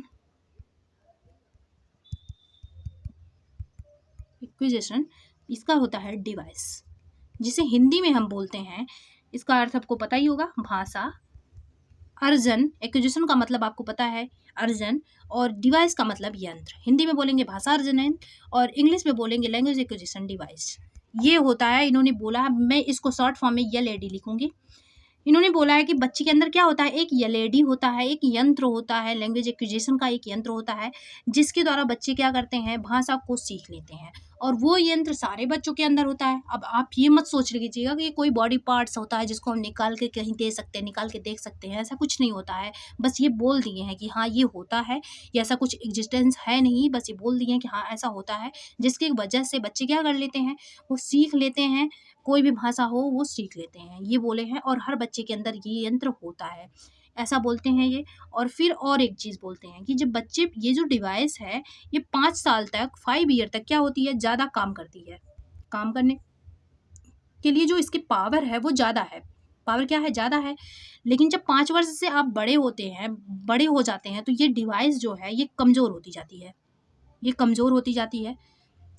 फिर ये काम करना उतने अच्छे तरीके से काम नहीं करती। इसीलिए देखिए, इनका कहना एक प्रकार से सही ही है। आप देखे होंगे कि जो मान लीजिए कोई फैमिली है, वो क्या करती है? इंडिया छोड़ के चली जाती है। कहाँ चली जाती है? मान लीजिए अमेरिका चली जाती है। अब अमेरिका में आपको पता है इंग्लिश बोली जाती है। तो फिर क्या हुआ? इनके पास 2 बच्चे हैं। एक बच्चा इनका है 3 साल का, एक बच्चा है 15 ईयर का। तो ये जो 3 साल वाला बच्चा है, ये बहुत जल्द ही इंग्लिश में बोलना सीख लेगा, और जब ये सीखेगा तो बहुत अच्छे तरीके से बोलेगा। और जो बड़ा बच्चा है, ये क्या करेगा? ये नहीं सीख पाए, ये सीखेगा लेकिन टूटी-फूटी इंग्लिश बोलेगा, सीखेगा, बहुत मुश्किलों से सीखेगा, और टूटी-फूटी इंग्लिश बोलेगा, मतलब कि प्रॉपर लैंग्वेज नहीं बोल पाएगा ये। क्यों? क्योंकि इसकी एज ज़्यादा हो गई है, इसकी एज कम है। यही बोल रहे हैं, ये लेडी क्या हुआ? इसमें कमज़ोर हो गया और इसमें ज़्यादा मजबूत है, इसलिए यही एग्जाम्पल इन्होंने दिया है। फिर देखते हैं, प्रत्येक बालक अर्जन करने की जन्मजात शक्ति के साथ पैदा होते हैं। वो जो एलईडी होता है, मतलब कि शक्ति होती है, वो पैदा होने के साथ ही उनके अंदर होता है, जिसे एलईडी कहा जाता है। इसका फुल फॉर्म बता चुकी हूँ। फिर नेक्स्ट है, पढ़ते हैं यहाँ पे, विश्व की सभी भाषा, हाँ ये भी ये बोलते हैं जो एलईडी होता है सब में सेम होता है, क्योंकि जो विश्व की सारे लैंग्वेजेस हैं, उनका जो बेस है वो क्या है? एक ही व्याकरण से संबद्ध होती हैं, मूल व्याकरण से ही संबद्ध होती हैं। इसी से आपका क्वेश्चन बनता है, मूल व्याकरण से ही संबद्ध होती हैं। इसी से कुछ रिलेटेड लिपि से आपका क्वेश्चन बन जाता है। जैसे कि पूछा जाता है कि क्या कई भाषाएं एक ही लिपि में लिखी जा सकती हैं? इसका आंसर होता है हाँ। जैसे एग्जाम्पल देखिए, अगर आपको बिलीव ना हो रहा हो तो एग्जाम्पल देख लीजिए। आपको पता होगा हिंदी किस लिपि में लिखी जाती है? देवनागरी में। देवनागरी लिपि में हिंदी को लिखा जाता है। तो क्या केवल हिंदी ही है जिसे देवनागरी लिपि में लिखा जाता है, कोई और लैंग्वेज नहीं है संस्कृत भी तो देवनागरी लिपि में ही लिखा जाता है। हिंदी संस्कृत भी देवनागरी लिपि में ही लिखी जाती है। तो हिंदी और संस्कृत 2 लैंग्वेज ऐसे हैं जो देवनागरी लिपि में, मतलब कि एक लिपि में एक से अधिक लैंग्वेज को लिखा जा सकता है। इस टाइप के क्वेश्चन प्रीवियस ईयर के बने हैं। फिर है जिसे समझने में भाषा अर्जन यंत्र क्या करता है, सहायता करता है। ये बोल रहे हैं कि सेम ग्रामर सबका होता है, थोड़ा सा डिफरेंस होता है। जिसके समझने में भाषा अर्जन जो यंत्र है, एलईडी जो डिवाइस है, ये क्या करता है, हेल्प करता है। आपको समझ में आ गया होगा क्या ये बोलते हैं चॉम्स्की। अब चलिए क्वेश्चन करेंगे। मान लीजिए कुछ ना समझ में आए, कन्फ्यूजन वाला हो तो रिपीट करके आप वीडियो देख लीजिएगा। और बाकी जब क्वेश्चन करेंगे तो फिर क्या होगा, और जो भी चीज़ें हैं क्लियर हो जाएंगी। यहाँ पे ये रहा आपका क्वेश्चन। देखते हैं साइंटिस्ट से क्या क्या बोले हैं, और भी सारे क्वेश्चन देखते हैं, बहुत इंपॉर्टेंट है ये। यहाँ पे क्वेश्चन नंबर देखते हैं, फर्स्ट ही समझ लीजिए साइंटिस्ट से। वाइगोत्स्की भाषा विकास के परिप्रेक्ष्य में प्रस्तुत किया है। जो वाइगोत्स्की हैं ये क्या बोले हैं, सामाजिक। देखिए यहाँ पे भी कंफ्यूजन होने का चांस है। आप ये सोचेंगे कि मैं समाज सांस्कृतिक लगाऊं या फिर व्यवहार सांस्कृतिक लगाऊं। आप क्या लगाएंगे, ऑप्शन नंबर सेकंड वाला लगाएंगे। समाज है, व्यवहार नहीं। ऑप्शन नंबर सेकंड वाला सही हो जाएगा। फिर है भाषा अर्जन क्षमता किससे संबंधित है। ऐसे क्वेश्चन बनता है, ये प्रीवियस ईयर के क्वेश्चन है, चॉम्स्की से संबंधित है भाषा अर्जन क्षमता। फिर देखते हैं नेक्स्ट, और अनुकरण की बात कौन करता है, स्किनर करते हैं। ये भी पूछा जाता है क्वेश्चन। अनुकरण की बात कौन करता है, स्किनर करते हैं। अनुकरण है, पुनर्बलन है, ये सब बातें स्किनर करते हैं। फिर है हिंदी भाषा शिक्षण का यह प्रयास होना चाहिए। जो हिंदी भाषा शिक्षण है इसका प्रयास क्या होना चाहिए, बच्चों की भाषा संबंधी सहज रचना शक्ति को बढ़ावा दे। सही है, बच्चों की मातृभाषा के स्थान पर नहीं, ये जो मदर टंग है इसके स्थान पर कुछ भी नहीं करना है। बच्चों की मानक भाषा का ही प्रयोग करें। का ही निगेटिव टैग वर्ड है, पिछली बार भी मैं पढ़ाई थी। तो इसमें सही आंसर ऑप्शन नंबर फर्स्ट भी हो जाएगा। आप ऐसे एग्जाम में मत करिएगा कि बिना ऑप्शन नंबर फोर्थ को देखे लगा दें। मैं तो यहाँ पे मान लीजिए कर रही हूँ। ऑप्शन नंबर फर्स्ट वाला सही हो जाएगा, लेकिन डी वाला नहीं पढ़े हैं, इसको भी पढ़ना है। बच्चों को शिक्षाप्रद, ये क्या है, बाल साहित्य पढ़ने के भरपूर अवसर दें। शिक्षाप्रद जो बाल साहित्य है इसको पढ़ने के अवसर दें, नहीं केवल ये अच्छी बात है, लेकिन उतनी अच्छी बात नहीं है जितना कि ये है। फिर है भाषा सीखने सिखाने की प्रक्रिया में सबसे कम महत्वपूर्ण है। ये मैं बता दूं कैसे अच्छी बात नहीं है इसके कंपैरिजन में, नहीं तो कुछ बच्चे कंफ्यूज हो जाएंगे। बच्चे की भाषा संबंधी सहज रचना शक्ति को क्या करें, बढ़ाने के अवसर दें। आपको पता है कोई एक फिक्स अवसर बोला जा रहा है इसमें कि नहीं ये पढ़ने के लिए दें, ये लिखने के लिए दें, ऐसे कुछ बोला जा रहा है नहीं। इसमें अवसर दे, मतलब कि जो उनकी रचना शक्ति उसको बढ़ाने के अवसर के लिए हम क्या करेंगे, क्या एक मेथड का यूज़ करेंगे, नहीं कई सारे मेथड को यूज़ करेंगे, क्योंकि यहाँ पे एक मेथड की बात नहीं की गई है, कई सारे मेथड को यूज़ करेंगे। तो इसमें क्या हो गया, तो इसके कंपैरिजन में ये वाला ज़्यादा सही है, क्योंकि इसमें कई सारे मेथड आ रहे हैं। इसमें क्या आ रहा है, इसमें केवल बाल साहित्य आ रहा है, तो इसलिए फर्स्ट वाला ऑप्शन ज़्यादा सही है। फिर है भाषा सीखने सिखाने की प्रक्रिया में सबसे कम महत्वपूर्ण है। जो भाषा सीखने सिखाने की प्रक्रिया होती है इसमें सबसे कम महत्वपूर्ण क्या होता है, भाषा की पाठ्यपुस्तक, भाषा का आकलन, भाषा की पद्धति, भाषा का परिवेश। ऐसा मत क्या करिए कि एक ऑप्शन देख के सही लगा दिया करिए, ये मैं बार बार रिपीट कर रही हूँ। भाषा की पाठ्यपुस्तक ये इंपॉर्टेंट है। अब कंपेयर करना है आपको, ये मत सोचा करिए कि नहीं पाठ्यपुस्तक तो पढ़ना ये तो गलत बात है, ये पॉजिटिव नहीं है, ऐसा मत सोचा करिए। सीटेट के आंसर में क्या करना होता है, आपको कंपैरिजन करना होता है। और आप देख रहे होंगे, अगर आप अपना थोड़ा सा दिमाग लगाएंगे तो आप देख रहे होंगे ये जो क्वेश्चन है वो भी कंपेरिजन वाला है, जहाँ सबसे कम पूछा जाए, जहाँ सबसे ज़्यादा पूछा जाए। कुछ नए स्टूडेंट भी हैं, उनको लेके चलना में, जहाँ सबसे ज़्यादा पूछा जाए, जहाँ सबसे कम पूछा जाए, वो क्या करना है, वो वहाँ पे वो कौन से क्वेश्चन होते हैं, वो कंपेयर वाले क्वेश्चन होते हैं। तो उसमें बिना चारों ऑप्शन के पढ़े आप आंसर कतई नहीं लगाएंगे, ठीक है, बिना चारों ऑप्शन के पढ़े आप आंसर नहीं लगाएंगे। सबसे ज़्यादा सबसे कम, ये कंपैरिजन वाले क्वेश्चन होते हैं। इसमें चारों ऑप्शंस को पढ़ना है, एलिमिनेट करना है, चारों को कंपैरिजन करना है, कौन सा इसमें से सही है, फिर हम आंसर लगाएंगे। अब कम महत्वपूर्ण बात मतलब कि इसमें से सबसे खराब क्या है। भाषा की पाठ्यपुस्तक सही है, ये शिक्षण की पद्धति ये भी सही है, भाषा का परिवेश ये तो सबसे ज़्यादा इंपॉर्टेंट है। फिर है भाषा का आकलन, ये भाषा जो है यहाँ पे ये यहाँ होना चाहिए, भाषा की शिक्षण पद्धति ये यहाँ नहीं होना चाहिए। भाषा का आकलन ये वाला गलत है, क्योंकि यहाँ सीखने सिखाने की प्रक्रिया हो रही है। अभी यहाँ पे कौन सा प्रोसेस हो रहा है, लर्निंग का प्रोसेस हो रहा है। इसमें असेसमेंट तुरंत नहीं आ जाएगा, जो असेसमेंट है, आकलन है, ये तुरंत नहीं आ जाएगा, ये उतना इंपॉर्टेंट नहीं होगा लर्निंग में। लर्निंग का ही प्रोसेस आप लीजिए, असेसमेंट अभी लर्निंग का प्रोसेस नहीं बना है। फिर है, भाषा शिक्षक के लिए ज़रूरी है कि वह भारतीय भाषाओं को क्या करे। अब आपको पता होना चाहिए कि जो भारत की भाषाएं हैं, मैं अभी बता चुकी हूँ कि जो इंडियन लैंग्वेज है, इंडिया है अपना, क्या है, यहाँ पे विविध भाषी क्षेत्र है। ये विविध भाषी क्षेत्र है। यहाँ पे क्या है, विविधता है। जहाँ पे आपको विविधता दिखे वही आप आंसर लगा दीजिए, सेकेंड वाला नहीं पता हो तो भी। फिर क्या है, वह भारतीय भाषाओं को स्वीकार करे, कि विविधता को स्वीकार करे, एक ही ऑप्शन में विविधता है।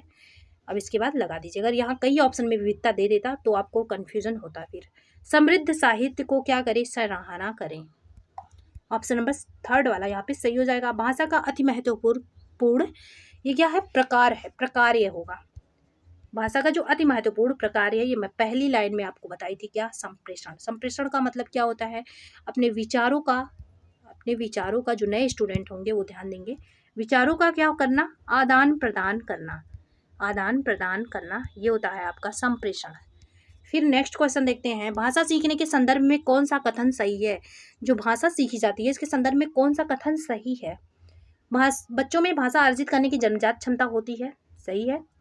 बच्चों में भाषा अर्जित करने की जन्मजात क्षमता नहीं होती, ये गलत है, ये गलत है। क्यों नहीं होती, अभी मैं पढ़ाई हूँ, जन्मजात क्षमता होती है, ये कौन बोला है, चॉम्स्की ने बोला है। फिर है, बच्चे विद्यालय आकर ही, कहीं ही लग जाए, ये करके ही, ये जाके ही, कुछ भी ही वाला रहे तो वो निगेटिव टैग वर्ड होता है। बच्चे विभिन्न संचार माध्यमों से ही, देखिए आकर ही, से ही, जाके ही, ये सब चीज़ें निगेटिव टैग वर्ड में आती हैं। ऑप्शन नंबर फर्स्ट वाला सही हो जाएगा। बच्चों में भाषा अर्जित करने की इनेट एबिलिटी होती है। फिर है, बहुभाषित कक्षा में बच्चों की भाषाएं, जो बहुभाषित मल्टीलिंगुअल जो है क्लासरूम है, उसमें बच्चों की जो भाषाएं हैं वो क्या होंगी, विविधता तो होंगी ही। वो उनको कैसे लेना है, रिसोर्सेज के रूप में, जैसे मैं हिंदी में बोली थी, संसाधन के रूप में। ऑप्शन नंबर फर्स्ट वाला सही हो जाएगा, संसाधन के रूप में कार्य कर सकती हैं। अब आप ये भी मान लीजिए कुछ स्टूडेंट ना मान रहे हो कि संसाधन कैसे होगा, तो उनके लिए देखिए, बहुभाषित कक्षा में इसमें क्या होंगी, कई भाषा होंगी, कई भाषाएं होंगी। अब आप ये बताइए, आपके सामने अगर कोई इंग्लिश नहीं बोलता, आप मान लीजिए हिंदी बोल रहे थे, आपके सामने अभी एक भी शब्द आप इंग्लिश सुने ही नहीं होते, क्या आप इंग्लिश के कोई भी वर्ड सीख पाते, नहीं सीख पाते। लेकिन आपके सामने लोग इंग्लिश बोलेंगे, आपके टीचर इंग्लिश में थोड़ी बहुत बात करेंगे मिला के हिंदी से, तो आप क्या करेंगे, इंग्लिश को आप भी एक्वायर करेंगे, आप भी इंग्लिश को क्या करेंगे, सीखेंगे। तो क्या हुआ, ये संसाधन ही तो हुआ, ये आपका लाभ ही तो हुआ, आपने 2 लैंग्वेज सीख लिया, ये लाभ ही तो हुआ। तो अलग अलग जगह के बच्चे, अलग अलग जिनकी भाषाएं होंगी, उनसे बच्चे एक एक बच्चे कई कई भाषा सीख लेंगे। तो इसलिए क्या है, ये रिसोर्सेज है, संसाधन है। ऑप्शन नंबर फर्स्ट वाला सही हो जाएगा। फिर यहाँ पे देखते हैं हम नेक्स्ट क्वेश्चन, भाषा सभी विषयों के में है। भाषा जो है वो सभी विषयों के क्या है, चलिए मैं बता देती हूँ, पहले फिर आंसर बताती हूँ। ओके, ये आपका लैंग्वेज है। अब ये मान लीजिए यहाँ पे ये आपका साइंस है, कलर नहीं चेंज हुआ, ये साइंस है, ये मैथ सब्जेक्ट है आपका, ये क्या है, ये एनवायरनमेंट है आपका, ये क्या हुआ, ये कोई भी सब्जेक्ट आप ले लीजिए, मान लीजिए SST है, ये आपका क्या है, ये मान लीजिए इंग्लिश है, इंग्लिश की बुक है, ये एनवायरनमेंट लिखी हूँ मैं। ये सारे सब्जेक्ट हो गए आपके। क्या साइंस की अपनी भाषा नहीं होती, होती है। जैसे कि हम क्या देखते हैं साइंस में, हम देखते हैं साइंस में लिखा जाता है कि ये इस चीज़ का मिश्रण है, समांगी मिश्रण, विषमांगी मिश्रण। तो ये क्या है, साइंस की अपनी भाषा होती है, साइंस की अपनी भाषा होती है। मैथ की अपनी भाषा होती है, जैसे कि मैथ में आप देखते हैं लघुत्तम समापवर्त, महत्तम समापवर्त, ये क्या है, ये इसकी भाषा ही तो है, इसकी भी भाषा होती है। तो हम क्या कर रहे हैं, इसे भाषा के माध्यम से ही तो मैथ को पढ़ रहे हैं, साइंस को भाषा के माध्यम से पढ़ रहे हैं। इंग्लिश की अपनी भाषा है, इसको भी हम भाषा के माध्यम से ही पढ़ रहे हैं। जो SST है इसकी भी अपनी भाषा है, इसी के माध्यम से हम पढ़ रहे हैं। जैसे कि मान लीजिए आप कोई भी SST में ले लीजिए, हिस्ट्री, ज्योग्राफी, पॉलिटिकल। एनवायरनमेंट की अपनी भाषा है, इसको भी हम भाषा के माध्यम से ही पढ़ रहे हैं। तो क्या है, सब में भाषा यूज हो रहा, मतलब कि सेंटर है सबका, सबका लैंग्वेज क्या है, ये सेंटर है, सबका एक माध्यम है। कि अगर भाषा नहीं है तो कुछ भी नहीं है, इसीलिए कहा जाता है कि जो लैंग्वेज वो क्या, समग्र है, सब कुछ है। ऑप्शन नंबर C वाला सही हो जाएगा, ये सेंटर में है, ये सबको पढ़ाने में काम आता है, ये सेंटर में है। फिर है, भाषा केवल अभिव्यक्ति का माध्यम ही नहीं है, यही बोला जा रहा है कि भाषा मतलब अभिव्यक्ति का मतलब होता है खुद को किसी के सामने रिप्रेजेंट करना। इसका केवल मीडियम ही नहीं है बल्कि क्या है, स्वयं से बातचीत का माध्यम भी है। हम खुद से भी तो बातचीत करते हैं, हम खुद से बातचीत को ही तो ये आत्म केंद्रित और क्या, खुद से बातचीत का करने का सेंस जो निकलता है, ये बातचीत तो कहा गया लेकिन सेंस निकलता है खुद को समझना, सेल्फ रेगुलेशन, खुद को समझना। हम खुद को इसी की भाषा के माध्यम से ही समझते हैं। आत्मकेंद्रित वाक जो बोला गया है और एक व्यक्तिगत वाक बोला गया है, ये सब यही तो बताए हैं साइंटिस्ट, जो बताए हैं कि खुद से बातें करने। तो ये क्या है, खुद से बातचीत का माध्यम भी है। यहाँ पे बातचीत आंसर सही हो जाएगा। नेक्स्ट क्वेश्चन देखते हैं। अब यहाँ पे थोड़ा सा और आप देख लीजिए, ये जो वीडियो है इससे आपके कई क्वेश्चन तैयार होंगे। यहाँ पे क्या है, डिस्ग्राफिया से प्रभावित बच्चों को मुख्य रूप से किसमें कठिनाई होती है। देखिए वीडियो जो है थोड़ा सा लॉन्ग हो रहा है, लेकिन आप ये यकीन मानिए अगर वीडियो छोटा है तो कोई ना कोई, खुद सोचिए अगर वीडियो छोटा है तो क्या कंटेंट की कमी होगी उसमें कि नहीं होगी। कम टाइम में पढ़ाया गया तो कंटेंट की कमी ऑब्वियस सी बात है होगी, क्योंकि इसमें देखिए बीच में ऐसा कुछ नहीं फंसाने वाला काम चल रहा है कि बातचीत ज़्यादा हो रही है। तो अगर वीडियो छोटा है तो कंटेंट की कमी होगी, कंटेंट की कमी होगी मतलब क्या है, आपकी जो क्वेश्चन है ये क्या होंगे, ये छूट जाएंगे। और जो बीच बीच में मैं समझा रही हूँ वो बहुत ज़रूरी है, क्योंकि जो स्ट्रेटजी होता है अगर ये ही नहीं बनाएंगे, आप पढ़ते चले जाएंगे केवल, आपको पता है कि स्मार्ट वर्क करना है, ऐसा नहीं बस पढ़ते ही चले जाना है। स्मार्ट वर्क के लिए क्या करना पड़ेगा, जो टीचर है उनको आपको गाइड करना पड़ेगा कि ये ऐसे करिए, ऐसे करिए, ऐसे नोट्स बनाइए, ये चीज़ पढ़ा करिए, ऐसे एलिमिनेट किया करिए क्वेश्चन को। ये सब चीज़ें हम ही लोग तो बताएंगे आपको। तो वही बात है कि जब वीडियो लंबा होगा तो आप खुद सोचिए उसमें कंटेंट जो होंगे वो भर भर के रहेंगे। इसलिए आप सभी मतलब कि पढ़ा करिए, अच्छे से पढ़िए, क्योंकि इसमें जो 4 से 5 क्वेश्चन आपके कन्फर्म हो रहे हैं, जो आपका माइंड का डेवलपमेंट हो रहा है, जो आप हिंदी पेडागोजी के लिए आपके दिमाग में कॉन्सेप्ट क्लियर हो रहा है, उससे तो हम कह सकते हैं कि 10 क्वेश्चन लगभग आप सही कर सकते हैं इस वीडियो को देखने के बाद, रिविज़न के बाद ही। फिर है, डिस्ग्राफिया से प्रभावित बच्चों को मुख्य रूप से किसमें कठिनाई होती है। अब यहाँ पे हम देखेंगे डिस्ग्राफिया। यहाँ पे मैं पिछली बार जब पढ़ा रही थी तो आपको बताई थी, जो डिस्ग्राफिया है यहाँ पे एक आधा सा रहेगा। जो डिस्ग्राफिया है इसमें क्या किया जाएगा, यहाँ पे नहीं, ग्राफिया है, इसमें क्या वर्ड यूज़ हो रहा है, ग्राफ। आज के बाद आप कभी नहीं बोलेंगे ग्राफ हो रहा है, क्योंकि डिसग्राफिया, डिसकैलकुलिया, अपफेज या जो भी होता है, ये सब सारी चीज़ें क्या होती हैं, ये एक सा नाम है, हम कंफ्यूज हो जाते हैं एग्जामिनेशन हॉल में, इसलिए मैं ट्रिक बता रही हूँ। डिसग्राफिया में ग्राफ शब्द है, ग्राफ पे हम क्या करते हैं, लिखते हैं, ग्राफ पे हम क्या करते हैं, लिखते हैं। अब ये रिलेट कर लीजिए, डिस्ग्राफिया किससे रिलेटेड है, लिखने से रिलेटेड है, लिखने से रिलेटेड है। अगर कहीं फोनो करके रहे स्वर वाला, जिसमें ध्वनि वाला होता है, तो वहाँ पे सुनने में हो जाएगा। और दूसरा देखिए, बोलने में क्या होता है, भाषा में जिसको बोलते हैं, भाषा में दिक्कत किस में होता है, अपफेजिया में होता है, अपफेजिया में। भाषा संबंधी जो दिक्कत है वो अपफेजिया में होता है। और एक और बहुत इंपॉर्टेंट पूछा जाता है, डिसलेक्सिया। यहाँ पे डिस्ग्राफिया पूछा गया है ना, वहाँ पे डिसलेक्सिया भी पूछा जाता है। डिसलेक्सिया, डिसलेक्सिया किससे संबंधित होता है, ये संबंधित होता है पढ़ने से। समझ में आ गया होगा। वहीं अगर कैलकुलिया पूछ लिया जाए, कैलकुलिया पूछ लिया जाए, अगर डिस लगा रहेगा सबके, ये पूछा जाए तो किससे, कैलकुलेशन से, मतलब कि गणना से, हिंदी में बोलेंगे गणना से संबंधित है। समझ में आ गया होगा। इतनी ही चीज़ें इसमें इंपॉर्टेंट है, लिखने से संबंधित है डिस्ग्राफिया। फिर है, नेक्स्ट देखते हैं, हिंदी के पाठों में अन्य भाषाओं के शब्दों के होने का अर्थ है। जो हिंदी के पाठ होते हैं आप देखे होंगे, उसमें कभी कभी मैथ भी यूज़ होता है, कभी कभी एनवायरनमेंट के कुछ शब्द आ जाते हैं, कभी कभी हिस्ट्री के कुछ शब्द आ जाते हैं, कभी कभी साइंस के कुछ शब्द आ जाते हैं। इसका क्या मतलब है कि उसको विविधता देना चाह रहा है, हिंदी के माध्यम से ही और भाषाओं को क्या कर रहा है, वो समझाने की कोशिश कर रहा है, इसलिए ऐसा पाठ में किया जाता है। अब चलिए आंसर लगाते हैं इसका। पाठ का लेखक हिंदी नहीं जानता, गलत बात है ये। पाठ कठिन और अस्पष्ट है, गलत है। पाठ समाज के बहुभाषी, बिल्कुल सही है, जहाँ बहुभाषी शब्द यूज हो वो सही होता है। बहुभाषी स्वरूप की सहज प्रस्तुति है, इसीलिए बोला जा रहा है ये। ऑप्शन नंबर सी वाला इसमें सही हो जाएगा। फिर देखते हैं, कोई भाषा किसी भी लिपि में लिखी जा सकती है, ऑब्वियस सी बात है, इसे मैं समझा चुकी हूँ इसके पहले कि कोई भी भाषा, जैसे एक है, इसको हम क्या लिख सकते हैं, इस ऐसे भी लिखते हैं, रोमन लिपि में भी लिखते हैं, ऐसे भी लिखते हैं एक को। ऐसे मान लीजिए हिंदी में हम लिख सकते हैं कि हाँ ये ठीक है। मान लीजिए हमने हिंदी में लिखते हैं हाँ यह ठीक है, ठीक है। हम इंग्लिश में क्या इसी को लिख सकते हैं, यस, इट्स ओके, यही तो लिखते हैं। तो क्या है, हम सेंटेंस जो हमारा है सेम है, बस हम लिपि चेंज कर लिए हैं। तो यही बोला जा रहा है कि कोई भाषा किसी भी लिपि में लिखी जा सकती है। तो हिंदी भाषा को हम किस में लिख दिए, रोमन वाले इंग्लिश में लिख दिए। तो यही होता है कि कोई भी भाषा किसी भी लिपि में लिखी जा सकती है। ये बिल्कुल क्या है, संभव है, ये बहुत हद तक संभव है। ऑप्शन नंबर सेकंड वाला सही हो जाएगा, क्योंकि ये यहाँ पे लिखा है बिल्कुल संभव नहीं है, ये गलत है। हर भाषा की अपनी लिपि होती है, ये भी नहीं है, क्योंकि हर भाषा की अपनी अलग अलग लिपि नहीं होती। हिंदी और संस्कृत एक ही लिपि में लिखी जाती है। भाषा और लिपि के बीच सीधा संबंध होता है, इससे सही है कि ये बहुत हद तक संभव है। ये नहीं पूछा जा रहा भाषा और लिपि में कैसा संबंध है, ये नहीं पूछा जा रहा है।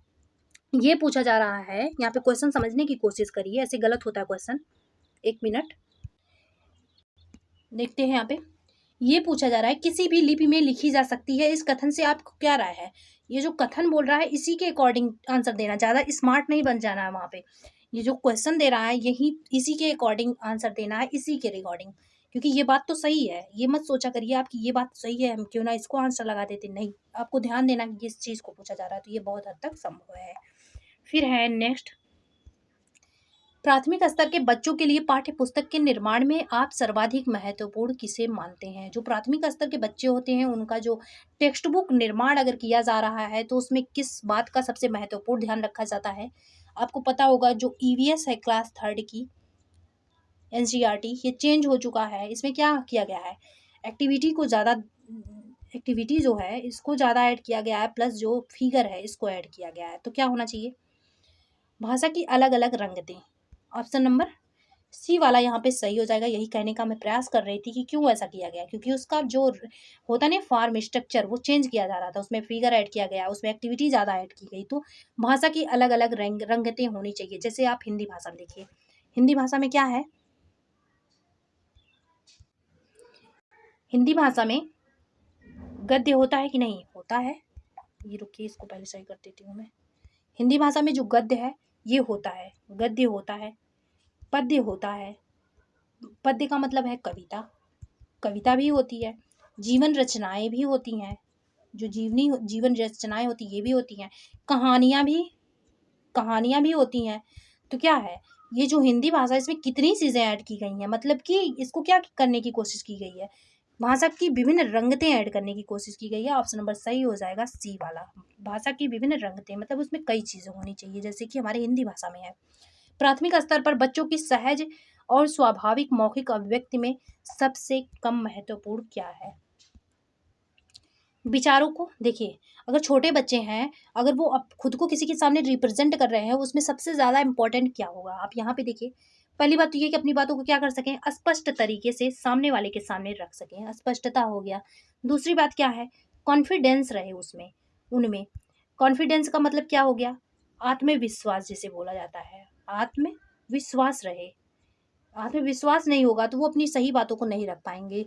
और तीसरी बात ये है कि जो उनके विचार हैं, जो उनकी थिंकिंग है, उनको क्या करें, सामने वाला उसको समझ पाए, वो क्या हो, अंडरस्टैंड करने योग्य हो, उसको वो समझने योग्य हो। तो यही होता है इम्पॉर्टेंट कि स्पष्ट हो, आत्मविश्वास के साथ बोले, और जो भी अपनी बातें वो रखना चाह रहा है, कहना चाह रहा है, सामने वाला उसको समझ जाए। ये चीज़ें होती हैं इम्पॉर्टेंट। और देखिए यहाँ पे क्या है, स्पष्टता इंपॉर्टेंट है, आत्मविश्वास इंपॉर्टेंट है, मौलिक विचार भी इंपॉर्टेंट है, ये इंपॉर्टेंट नहीं है। मान लीजिए अभी मैं ही हूँ, बोल रही हूँ, आप मेरी सारी बातें समझ रहे हैं, लेकिन क्या हो रहा है, कभी किसी शब्द को बोलते टाइम जो होता नहीं है, कभी किसी शब्द को बोलते टाइम अगर भटक जाना, या फिर शुद्ध उच्चारण ना हो पाया, शुद्ध उच्चारण नहीं हो पाया, लेकिन आप समझ गए कि मैं क्या बोल रही हूँ, शुद्ध उच्चारण परफेक्ट बिल्कुल जो प्रोनाउंसिएशन है इसका नहीं हो पाया, लेकिन क्या हुआ, आप समझ गए कि हाँ मैं उच्चारण ये कहना चाह रही हूँ, तो वो इतना जो समझना है वो इम्पोर्टेंट है, इतना उच्चारण नहीं इम्पोर्टेंट है। ऑप्शन नंबर सेकंड वाला सही हो जाएगा, सबसे कम महत्वपूर्ण है ये। विश्व की सभी भाषाएं थोड़े से फेर बदल के साथ एक ही लिप में लिखी जा सकती हैं। अभी मैं जो बताई हूँ ना, इट्स ओके वाला ऑप्शन, वो एग्जाम्पल, और ये वाला एग्जाम्पल कि फर्स्ट को हम ए लिख सकते हैं, इसको हम रोमन में ये लिख सकते हैं, और जो हिंदी है उसको हम इंग्लिश में भी कन्वर्ट कर सकते हैं। तो यही बोला जा रहा है, तो ये बिल्कुल सही है। ये क्या है, ये आंशिक रूप से सत्य है, नहीं, ये पूर्णतया सत्य नहीं है, पूर्णतया सत्य है। ऑप्शन नंबर सी वाला सही हो जाएगा, ये कंप्लीटली राइट है। फिर है, प्राथमिक स्तर के बच्चों के भाषा विकास की दृष्टि से सबसे अधिक महत्वपूर्ण क्या होता है। जो प्राथमिक स्तर के बच्चे होते हैं, प्राइमरी लेवल के बच्चे होते हैं, इनके भाषा विकास की दृष्टि से सबसे महत्वपूर्ण क्या है। भाषा विकास की दृष्टि से पाठ्य पुस्तक, समाचार पत्र, पत्रिका, बाल साहित्य। छोटे बच्चों की बात हो रही है तो इसलिए बाल साहित्य, ऑप्शन नंबर डी वाला सही हो जाएगा, बाल साहित्य।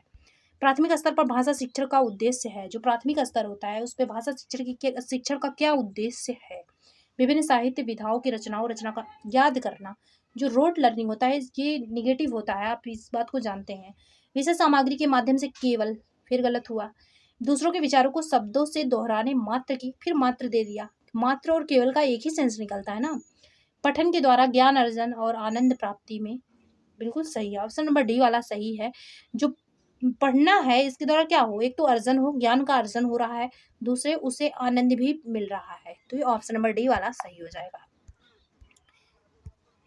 ओके, टोटल क्वेश्चन कंप्लीट हो चुके हैं। यहाँ पे हमारा जो चैप्टर फर्स्ट है भाषा अर्जन अधिगम, ये पूरी तरह से कंप्लीट हो चुका है। अब अगर आप जो भी प्रीवियस ईयर के क्वेश्चन होंगे मैं लास्ट में जब आपका एग्जाम नजदीक आएगा तो करवाऊंगी बीच बीच में। आज भी काफ़ी क्वेश्चन मैं करवा दी हूँ, एक एक क्वेश्चन में 4-4 5-5 क्वेश्चन लगभग बन सकते हैं, वो भी मैं करवा चुकी हूँ।